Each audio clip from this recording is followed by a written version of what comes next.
Olá, meu irmão, graça e paz. Uma alegria estar com você nesta manhã de domingo mais uma vez para estudarmos juntos essa aula importante da Escola Bíblica Dominical. E a revista desse trimestre trata da vida de Davi e tem como título Davi, as vitórias e as derrotas de um homem de Deus. E hoje a lição 2, ela tem como título o seguinte: Davi enfrenta e vence o gigante, tratando ali, não é, da batalha que ele teve com Golias, não é? Muito bem, então nós vamos já iniciar o estudo. Esse que você está vendo na sua tela é a capa da revista. E aí eu quero já iniciar com você. E nós vamos ver aqui o nosso texto áureo, que está escrito assim, olha. Davi, porém, disse ao filisteu, tu vens a mim com espada e com lança e com escudo, porém eu vou a ti em nome do Senhor dos Exércitos, o Deus dos exércitos de Israel, a quem tens afrontado.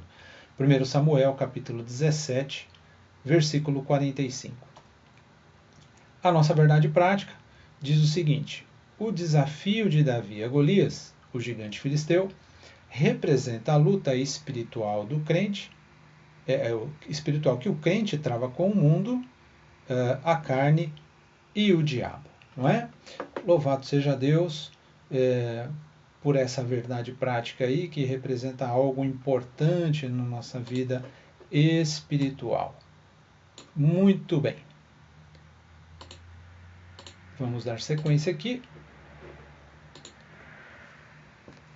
na nossa revista, dando continuidade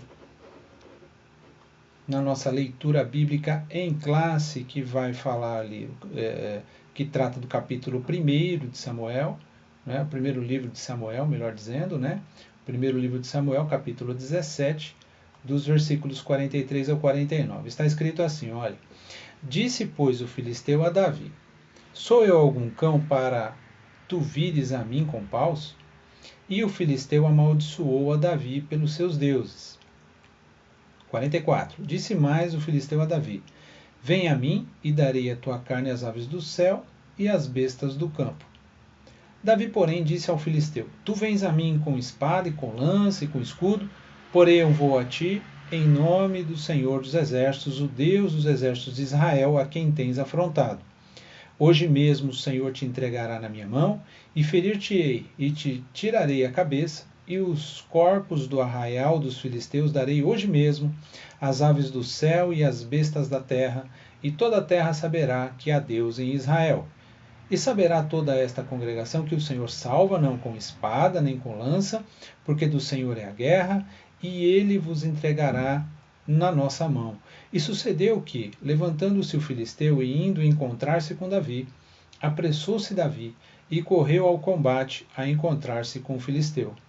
E Davi meteu a mão no alforje e tomou dali uma pedra e com uma funda lhe atirou e feriu o filisteu na testa, e a pedra se lhe cravou na testa e caiu sobre o seu rosto em terra.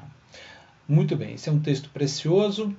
Vamos avançar aqui na nossa introdução para a gente avançar já na nossa lição de hoje. Olha, interessante que um aspecto importante que a gente deve ter em mente e que Davi, ele tinha consciência, plena consciência de que não seria somente uma batalha física, mas também espiritual, não é? Um outro ponto importante é que na vida do cristão é assim também, da mesma forma que é o que ocorreu com Davi, também na vida do cristão é dessa forma. A nossa luta é diária contra os poderes do inferno que travamos em nome de Jesus, que as venceu por nós. Então, nossa vida também, nós enfrentamos as batalhas do dia a dia, que elas têm um caráter espiritual, não é? Só que nós já temos a vitória que o Senhor Jesus já entregou para nós. Nós só precisamos nos apropriar da vitória que o Senhor conquistou lá na cruz do Calvário e vivê-la no nosso dia a dia. Então, a vida do cristão, apesar das batalhas, nós sabemos que tem um vencedor, que são aqueles que confiam no Senhor Jesus. Muito bem, Romanos 8,37, olha só que interessante, está escrito assim, olha. Mas em todas essas coisas somos mais do que vencedores por aquele que nos amou. Então veja que interessante, a palavra todas aqui ela é de fundamental importância. Em todas essas coisas somos mais do que vencedores por aquele que nos amou. Tem um outro texto também que eu separei, que está em 1 Coríntios, capítulo 2, versículo 14, na parte A, a primeira parte aí, é algo muito bonito. Veja só. E graças a Deus que sempre nos faz triunfar em Cristo. Então, no primeiro versículo fala todas as coisas. E aqui nesse segundo versículo que eu separei, diz que graças a Deus que sempre, sempre nos faz triunfar em Cristo, não é? Coisa tremenda. Louvado seja Deus. Aqui a gente vai já para o primeiro tópico da revista, que trata dos inimigos do povo de Deus. Quem eram esses inimigos? Que povo é esse que está relatado nesse capítulo 17, né, especificamente, de 1 Samuel, que vai tratar ali da batalha com Golias, não é? Que Davi teve. Mas ele vai mostrar de que povo estamos falando. Que povo inimigo de Deus é esse? Primeiro subtópico a respeito disso diz que os inimigos eram numerosos, né? Então eu coloquei aí um mapa para você se situar, e nesse mapa ele mostra aí em rosinha escrito aí filisteus, né? Então você tem aqui os filisteus, e eu coloquei também uma estrelinha amarela para você se situar. É nessa região que os filisteus viviam.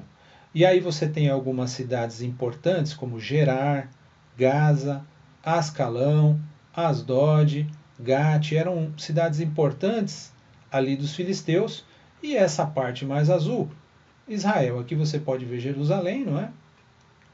Então, você vê que os filisteus estavam ali coladinhos ali em Israel, e aqui desse lado, nesse azul claro, você tem ali o mar Mediterrâneo, né? Então, o primeiro subtópico diz o seguinte, né? Que os filisteus eram um povo aguerrido, um povo guerreiro e numeroso, não eram poucas pessoas não, era um povo numeroso, e que habitava na costa do mar Mediterrâneo. Então o mar Mediterrâneo é essa parte azul clarinha aqui. Então 1 Samuel capítulo 13, versículo 5 vai nos dizer isso. 1 Samuel capítulo 13, versículo 5 está escrito assim: Reuniram-se os filisteus para pelejar contra Israel, 30.000 carros, olha só, 30.000 carros, 6.000 cavaleiros, e povo em multidão como a areia que está à beira-mar. E subiram e se acamparam em Micmas, ao oriente de Bet-Aven. Então aqui você vê a quantidade de pessoas ali, era muita gente que habitava ali na terra dos filisteus, não é? Um outro ponto aqui interessante a respeito dessa quantidade, né, de pessoas aí, os inimigos do povo de Deus, diz que ainda que possa parecer uma desvantagem, né, em termos de número, em termos de capacidade militar, ainda que possa parecer muita coisa perto de nós, talvez a gente possa pensar que estamos em desvantagem, saiba que não é assim que Deus ele olha para nós quando nós estamos diante de alguma situação, de uma luta como essa, não é? Então, Lucas 12:32, eu quero ler para você aqui, está escrito assim, olha, Lucas capítulo 12, versículo 32. Não temais, ó pequenino rebanho, porque vosso Pai se agradou em dar-vos o seu reino. Então, olha que interessante, não é?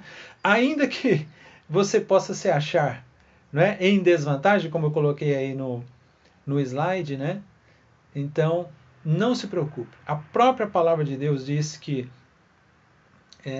o pequenino rebanho, foi esse pequenino rebanho que somos nós, esse pequenino rebanho que o nosso Pai Celestial se agradou em nos dar o seu reino, não é? Então, louvado seja Deus, que não importa a quantidade, não importa, enfim, o aparelhamento, não importa aí a capacidade militar, enfim, não importa aí essas questões. O que importa é saber que Deus é quem garante a vitória ao fiel, tá certo? Muito bem.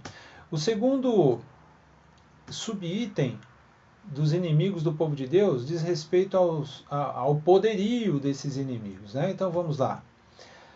Os filisteus dominavam a técnica de instrumentalizar o ferro, enquanto Israel era um povo agrícola e pastoril. Então, interessante que havia ali, dentre Israel, na verdade, estava colhendo algo que havia plantado nos últimos anos, né? No que diz respeito à fidelidade a Deus. Então, é por isso que os filisteus estavam ali periodicamente ali afrontando a Israel. Agora tem esse ponto importante que a revista destaca, que diz respeito às técnicas, né, de instrumentalizar o ferro. Então eles dominavam essa tecnologia. Essa tecnologia os filisteus conheciam muito bem. E Israel não. Israel era um povo que tinha um outro perfil, não é? Um perfil assim que tratava mais da parte agrícola, um povo que cuidava dessa parte mais da agricultura e dessa questão também pastoril, não é? Porque cuidava ali das ovelhas, enfim. Então eram povos com perfis diferentes. Olha 1 Samuel capítulo 13 e o versículo é o 19 até o 21. Deixa eu ler para você aqui. Isso vai dar uma ideia para a gente a respeito de como é que era isso. 1 Samuel capítulo 13, versículo 19. Olha, do 19 até o 21. Ora, em toda a terra de Israel, nenhum ferreiro se achava. Olha só. Porque os filisteus tinham dito, para que os hebreus não façam espada nem lança. Pelo que todo Israel tinha de descer aos filisteus para amolar a relha do seu arado, e a sua enxada, e o seu machado, e a sua foice. Os filisteus cobravam dos israelitas 2/3 de um siclo para amolar os fios das relhas e das enxadas, e 1/3 de um ciclo para amolar machados e aguilhadas. Então veja que eles dominavam essa tecnologia e não repartiam com Israel, não é? Porque, na verdade, eles temiam que Israel pudesse se utilizar dessas tecnologias, dessa tecnologia que tratava do ferro, de instrumentalizar o ferro, com medo, não é? De que Israel não se levantasse contra eles, não é? Então veja, aí você já consegue ver alguns pontos importantes, não? Então, primeiro, era um povo numeroso, era um povo guerreiro, não é? Aguerrido, e era um povo que dominava essa tecnologia de instrumentalizar o ferro, enquanto que Israel não. Então você já vai vendo aí a diferença, né? Então, isso que eu disse agora há pouco, a má semeadura espiritual de Israel resultou no tormento dos filisteus, não é? Então, 1 Samuel 7,3, separei esse texto para a gente ler aqui, que vai mostrar um pouco disso. Ó, está escrito assim, ó. Falou Samuel a toda a casa de Israel, dizendo, se é de todo o vosso coração que voltais ao Senhor, tirai dentre vós os deuses estranhos e os astarotes, e preparai o coração ao Senhor, e servi a ele só, e ele vos livrará das mãos dos filisteus. Então, olha, esse texto aqui, versículo 3, de 1 Samuel capítulo 7, ele diz bem, ele faz um belo resumo a respeito de como é que era isso aí, o porquê que Israel, então, ele era a todo tempo ali atormentado pelos filisteus, né? Eu vou ler aqui de novo, versículo 3. Ó. Falou Samuel a toda a casa de Israel, olha só. Se é de todo o vosso coração que voltais ao Senhor, tirai dentre vós os deuses estranhos. Então, ó, deuses estranhos era algo que estava no meio do povo de Israel. Né? Infidelidade a Deus. E os astarotes. E preparai o coração ao Senhor. E servi a Ele só. Então, sirvam a Deus somente. E Ele vos livrará das mãos dos filisteus. Então, veja que é por causa disso que Israel estava sendo atormentado aí. No terceiro subitem, olha, parecia impossível vencer este poderoso inimigo, mas Davi nos mostra qual é a postura correta através de suas palavras de fé. Vamos ver as palavras de fé de Davi, porque é aqui que está o início da vitória do povo de Israel ali, né? Versículo 47. Está escrito assim, olha. Saberá toda essa multidão que o Senhor salva. Isso aqui é Davi dizendo. Né? O Senhor salva. Não com espada, nem com lança, porque do Senhor é a guerra. E Ele vos entregará nas nossas mãos. Então veja que se por um lado parecia impossível por causa da quantidade, era um povo numeroso, enfim, né, dominavam a técnica ali da instrumentalização do ferro, não é? Não queriam repartir essa tecnologia com Israel, com os hebreus, né? Apesar de tudo isso aí parecer algo muito grande, né? A gente viu agora há pouco a respeito da quantidade de carros que eles tinham, não é? De guerra, de cavalos, tal. Então era um exército grande e forte, poderoso, né? Mas apesar disso daí, Davi, ele não olhou para isso. Davi, ele mostrou que a sua confiança, a sua fé estava no Senhor. Né? Louvado seja Deus por isso. Agora vamos ver aqui um pouquinho a respeito do inimigo de Davi. Quem era esse gigante aí que atormentava Israel, não é? Juntamente com o exército dos filisteus aí. Então, primeiro subitem, amedrontava pelo seu tamanho. Golias tinha quase 3 metros de altura, não é? E desafiou e amedrontou o exército de Israel por 40 dias. Então, naquele momento que eles estavam reunidos ali, um contra o outro, enfileirados ali, aguardando uma eventual batalha, Golias, que é esse gigante filisteu, ele ficava ali amedrontando, desafiando a Israel. E isso aconteceu por 40 dias. 1 Samuel capítulo 17, versículo 10 e 11. Olha, eu vou ler aqui para você. Olha o que diz esse texto. Versículos 10 e 11. Está escrito assim. Disse mais o filisteu. Aqui o gigante Golias dizendo aqui, né? Imagina aí os dois exércitos enfileirados, um de cada lado.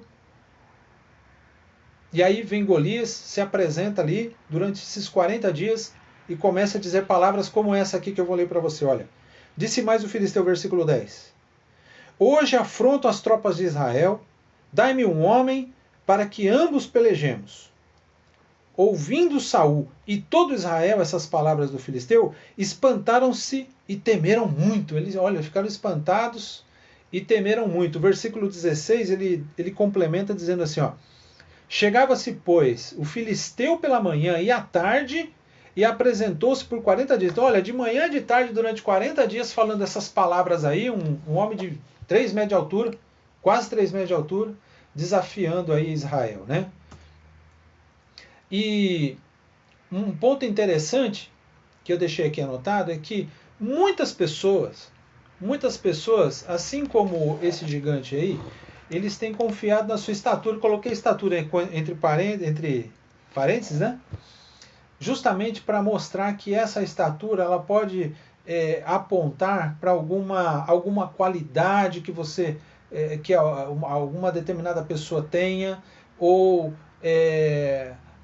uma capacidade diferenciada, ou de repente falando da questão financeira, alguém que seja um pouco mais abastado no que diz respeito a finanças, não é? Então muitas pessoas têm confiado nessas coisas.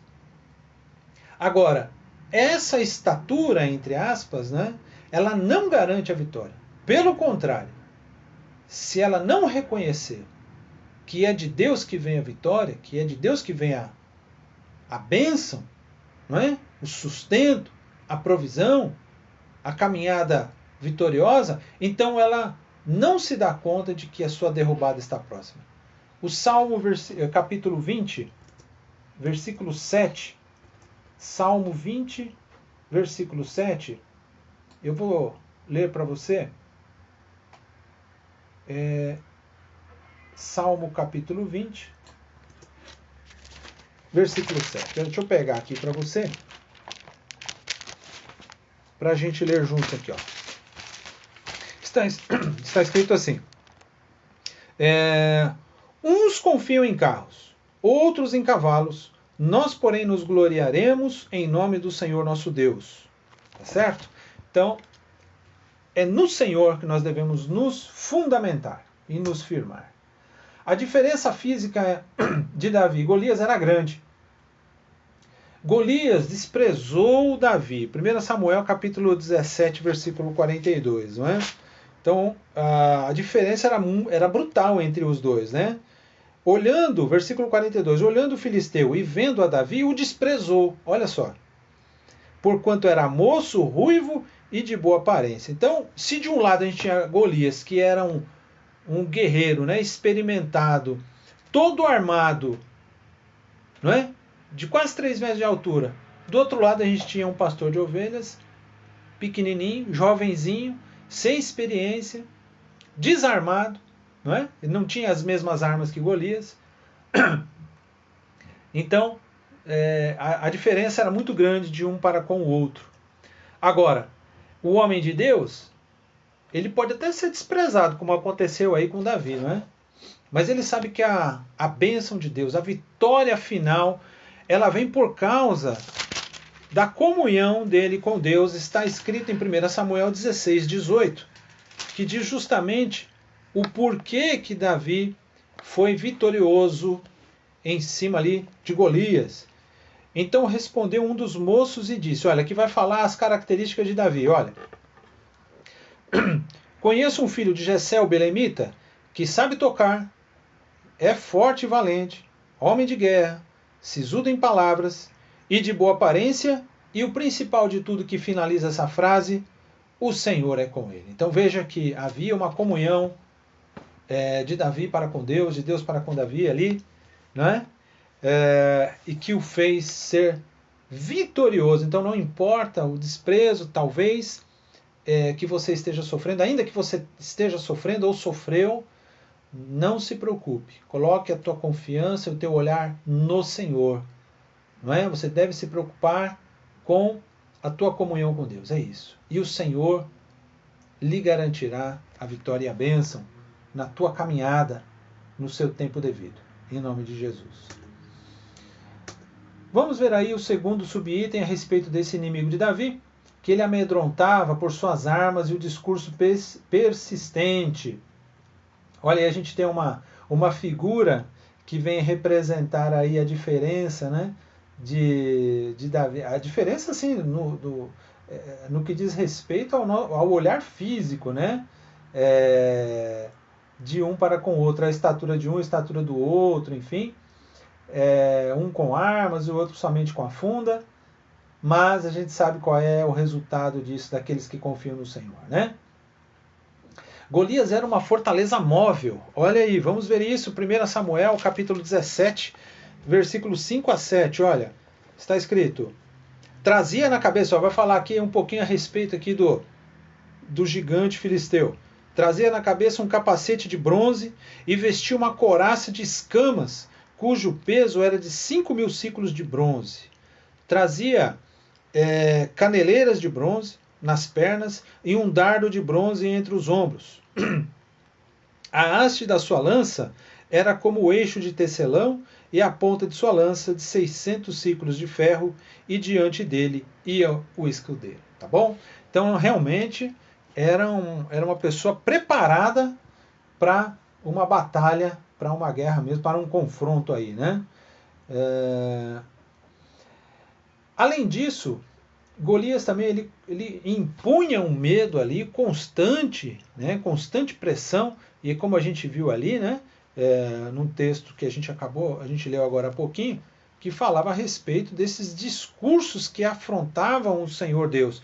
Aqui eu deixei anotado 17 e 16 de 1 Samuel, e eu separei mais um texto aqui. Ó. Quero ler de novo aqui para a gente ver desde o começo. Olha, 1 Samuel, capítulo 17, versículo 16, que vai mostrar a respeito dessa pressão que Golias impunha sobre Israel. Né? 16, ó, versículo 16 de 1 Samuel, capítulo 17. Chegava-se, pois, o filisteu pela manhã e à tarde, e apresentou-se por 40 dias. Né? Então aqui você vê que de manhã e de tarde, durante 40 dias, Golias se apresentava ali. Contra o exército de Israel. Agora, versículo 23 e 24.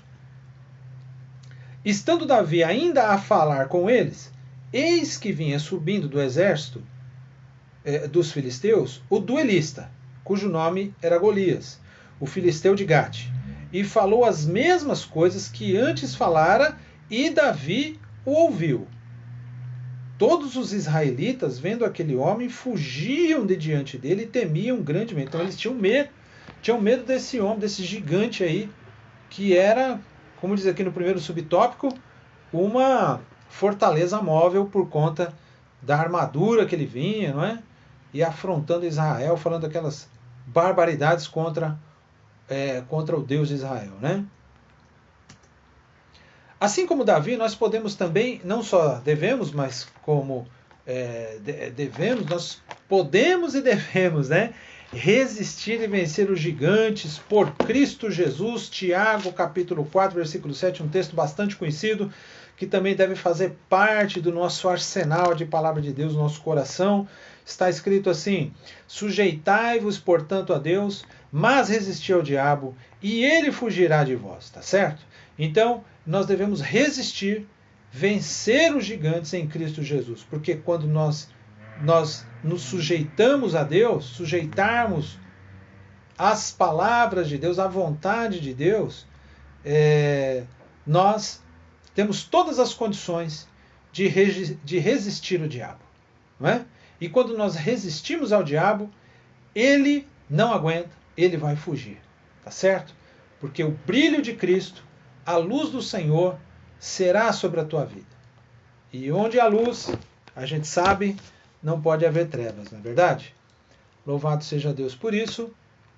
Vamos para o tópico terceiro, a vitória de Davi. Oh, aleluia! Primeiro subtópico, Davi venceu porque estava sob a direção e autoridade de Deus. Opa! Amém! A vitória de Davi está relacionada com a autoridade espiritual da qual ele estava investido, pois não estava lutando em seu nome, mas sim em nome do Deus de Israel, que estava sendo afrontado. 1 Samuel, capítulo 17, versículo 45. Vamos ler aqui? Olha, está escrito assim, ó. Davi, porém, disse ao filisteu: tu vens contra mim com espada e com lança e com escudo. Eu, porém, vou contra ti em nome do Senhor dos Exércitos, o Deus dos exércitos de Israel, a quem tens afrontado. Então, Davi, ele sabia que estava ali, havia uma relação daquela luta com a autoridade espiritual que estava sobre a vida dele. Então, na verdade, aquela luta seria como que garantida, não é? Pelo Senhor Deus, porque a afronta era contra o Deus de Israel. Então, Davi tomou as dores, assim, se a gente pode dizer assim, né? Tomou as dores do Senhor Deus e ele foi em frente, confiando que Deus lhe daria a vitória como ele deu, né? E a sua fé estava baseada nisso, nessa autoridade espiritual que ele estava ali investido, né? Porque não era no nome dele não, mas era no nome do Senhor Deus, o Deus de Israel. Assim como Davi, também o crente ele é um soldado, né, cristão, e a luta, na verdade, ele muda um pouco do aspecto de lutar contra um homem, contra um soldado físico, né, com uma batalha física, mas ele deve agora saber, o soldado cristão, nós, não é, em Cristo Jesus, que a nossa luta não é contra a carne e o sangue, não é contra soldados arregimentados, não, mas contra os principados e potestades, né? E nós devemos estar revestidos dessa armadura, e vamos ver aí, Efésios capítulo 6, versículos 11 e 12, ele vai dizer exatamente a respeito disso, versículos 11 e 12, eu vou ler para vocês, está escrito assim, ó: revestivos de toda a armadura de Deus, para poderdes ficardes firmes contra as ciladas do diabo. Porque a nossa luta não é contra a carne e nem o sangue, e sim contra principados e potestades, contra os dominadores desse mundo tenebroso, contra as forças espirituais do mal, nas regiões celestes. Então aqui a ordenança é que nós nos revistamos de toda a armadura de Deus, uma armadura espiritual, para vencermos as batalhas, não é? As batalhas espirituais, não contra uma pessoa, mas contra os principados e as potestades, tá certo? O segundo subtópico do item 3 aí, Davi venceu porque teve fé e confiança em Deus. Olha aí que benção. Quem tem fé e confiança no Senhor costuma ver as coisas por outro ângulo. Então foi assim que Davi convenceu Saul de que poderia enfrentar o gigante. Então, na verdade, quando Davi ele foi falar com Saul, Saul, obviamente, assim como qualquer pessoa, olhando para Golias e olhando para Davi, falou para Davi, você não tem a menor chance, não é? Olhando pelos olhos naturais. Mas Davi, ele mostrou para Saul que, por causa da sua confiança em Deus, ele já havia vencido outras batalhas. É como se Deus já tivesse treinado Davi com as feras, não é? Leão, urso. Então, Deus treinou Davi para que no momento certo, Davi fosse um instrumento de Deus para que Israel saísse dessa posição de humilhação que estava se encontrando. E foi assim que Davi convenceu Saul que ele poderia enfrentar o gigante. Tal era a confiança que ele tinha no Senhor Deus, tal era a experiência que ele havia conseguido em Deus, por causa das suas lutas com as feras, não é? Que foi dessa forma que ele convenceu Saul. Então, as pessoas que têm essa confiança conseguem ver de formas diferentes, ângulos diferentes. Foi assim que Davi enxergou de outra forma, enxergou com os olhos de Deus. E aí a vitória chegou para ele. Enxergar com os olhos de Deus. Esse é o nosso exercício. Será que a fé está presente? Ou melhor, será não? Sempre, né? Sempre que a fé está presente, as leis da lógica são anuladas. Óbvio, não tem como a gente dizer o contrário, né? Diante de uma experiência relatada na Bíblia como essa, não tem como a gente dizer algo diferente. Porque se a fé não estivesse presente, jamais Davi faria o que fez. Alcançaria uma vitória em Cristo, ou melhor, uma vitória, né? Através do Senhor, através do Senhor Deus, de tamanha grandeza. Mas porque a fé dele estava presente, ele conseguiu chegar nesse resultado tremendo. Então, a lógica ela cai por terra, porque a fé ela supera a lógica, né? Então, é através da fé, eu até coloquei alguns pontos aqui, que o menor vence o maior, a fraqueza vira força, que alcançaremos as promessas. Tudo isso aí, ó, eu separei um texto rápido em Hebreus capítulo 11, que vai falar ali dos heróis da fé. Hebreus capítulo 11, eu separei o versículo 33 e o 34, que vai falar um pouquinho a respeito disso. Olha, eu vou ler para você. Hebreus 11, 33 e 34. Olha. Os quais, por meio da fé, subjugaram reinos, praticaram a justiça, obtiveram promessas, fecharam a boca de leões, extinguiram a violência do fogo, escaparam ao fio de espada, da fraqueza tiraram força. Tudo isso aí por causa da fé, viu, meu irmão? Fizeram-se poderosos em guerra, puseram em fuga exércitos de estrangeiros, e aí por aí vai. Aqui, você pode ler o capítulo 11 de Hebreus, que é tremendo, que vai falar a respeito da fé. Não é? E aqui alguns resultados práticos da fé que o escritor de Hebreus ele coloca para mostrar como é que funciona essa fé. E não só para mostrar como funciona, mas convidando eu e você para executarmos essa fé. Para exercermos essa fé de fato. Meu irmão, que bênção esta aula, os ensinamentos que a palavra de Deus traz através da vida de Davi, que ela de fato traga o fortalecimento da nossa fé e que essa fé de fato seja aplicada em nossa vida, nos desafios do dia a dia. Que Deus te abençoe grandemente. Até a próxima aula. Vamos ficar agora com um louvor e em seguida a palavra de Deus que transforma e que abençoa. Em nome de Jesus, Deus te abençoe. Shalom.